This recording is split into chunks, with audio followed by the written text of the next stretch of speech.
রাজধানীর ডেমরা এলাকায় আইন শৃঙ্খলা বাহিনীর পোশাক পরে ডাকাতির প্রস্তুতিকালে 2 জন ডাকাতকে গ্রেপ্তার করেছে র্যাপিড অ্যাকশন ব্যাটালিয়ন। র্যাব জানায়, গোপন সংবাদের ভিত্তিতে পরিচালিত অভিযানে তাদের আটক করা হয়।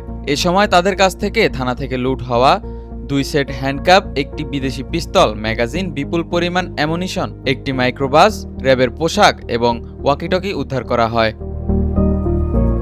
প্রাথমিক জিজ্ঞাসাবাদে জানা যায়, গ্রেফতারকৃতরা আইন শৃঙ্খলা বাহিনীর সদস্য সেজে বিভিন্ন এলাকায় ডাকাতির পরিকল্পনা করছিল। তাদের এই পরিকল্পনা ভেস্তে দিয়ে বড় ধরনের অপরাধ সংগঠনের আগেই আটক করা সম্ভব হয়েছে বলে জানায় র্যাব। র্যাব আরও জানায়, গ্রেফতারকৃতদের বিরুদ্ধে আইনানুগ ব্যবস্থা ক্রিয়াধীন রয়েছে এবং তাদের সঙ্গে জড়িত অন্যান্য সদস্যদের শনাক্তে অভিযান ব্যাহত আছে।